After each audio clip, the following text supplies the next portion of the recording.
When I saw the email in my inbox, my hands froze, and I couldn't breathe. It was from a company I had never applied to. The subject line said, "Interview confirmation." My name. My name. My resume. My professional life. But not my doing. I remember the sound of my phone buzzing that morning. A dull vibration on the kitchen counter. The coffee I had just poured sloshed slightly in the cup, the bitter aroma filling the small space I called home. I stared at the screen again, hoping that maybe, somehow, I was reading it wrong. Maybe it was a glitch. But no. The email was real, formal, polite, and completely addressed to me. I should have felt proud. Someone wanted to interview me. But instead I felt a cold, sinking pit in my stomach.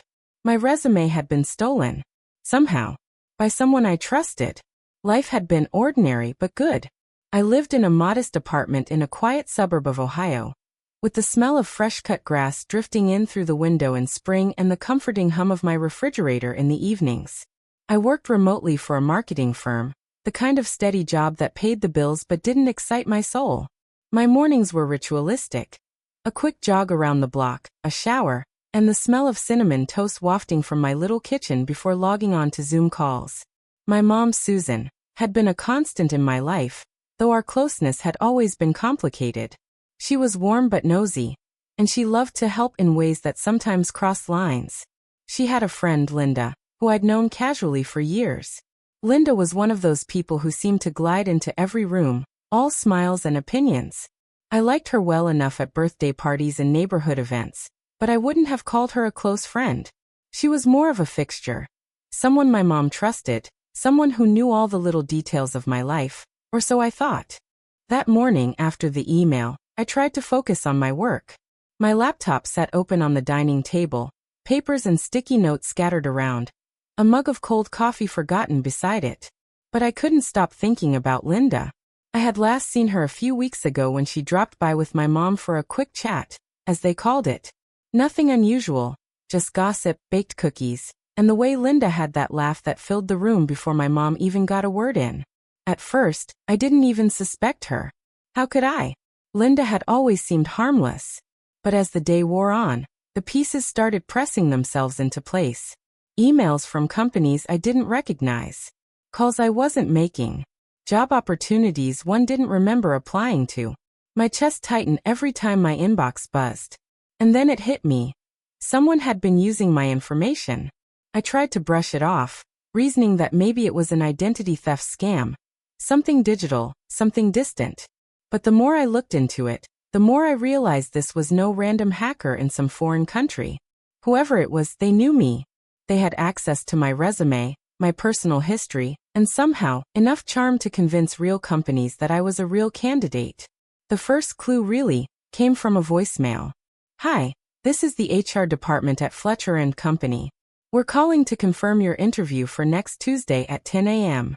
Please call back if you need to reschedule." I stared at the voicemail for a long time, my hand pressed against my chest. I didn't even have an interview with Fletcher & Company. I had never heard of them. My stomach churned as I replayed the message. The voice on the recording was polite, professional, warm, but it wasn't addressing me as a stranger. They were expecting me, the person whose life had just been quietly stolen. I sat down heavily on the edge of my chair, my fingers trembling over the phone. My mind went to my mom, to Linda, to every interaction that had seemed harmless but now felt suspicious.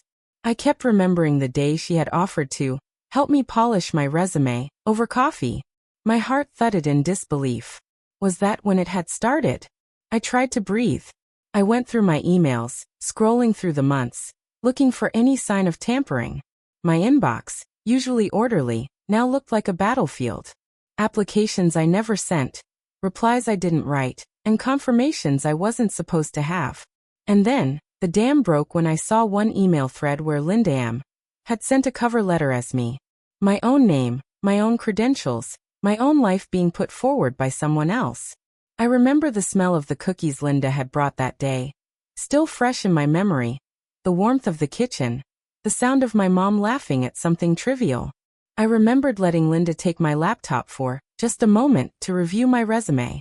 I never imagined she would use it to impersonate me for her own gain. The betrayal wasn't loud. There was no shouting, no dramatic confrontation yet. It was quiet, almost sinister, the kind of betrayal that seeps in and turns your stomach into knots.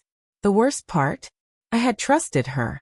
I had welcomed her into my space, shared my hopes, my resume, my career dreams. And she had used it. I sat there for a long time. The apartment quiet except for the hum of the refrigerator and the distant bark of a neighbor's dog. My mind raced. What did she want? Money? A new job? Recognition? Or was it something more twisted? Just the thrill of getting away with it? I didn't know yet. But one thing was painfully clear. My life, my identity, had been violated by someone I knew and trusted, and I would have to face it. It was quiet in my apartment that evening. The kind of quiet that feels heavy, yet strangely comforting. I sat on the edge of my couch, a cup of chamomile tea warming my hands, and I let myself breathe. The storm had passed, or at least, it had lost its teeth.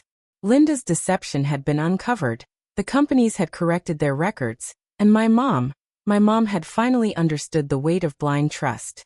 She had cried when I told her, the tears flowing quietly as she whispered, "I never imagined she would do something like this. I'm so sorry, sweetheart." And I believed her. Not in the way that erased what happened, but in the way that felt real, human, flawed, and capable of learning. Confronting Linda had been complicated. I didn't scream, didn't call her every name in the book. Instead, I spoke calmly, each word measured, letting the weight of truth settle between us. "I trusted you," I said, my voice steady, but trembling. "I shared my life with you, and you used it for yourself." She didn't try to deny it. Her usual charm was gone, replaced by something smaller, almost ashamed.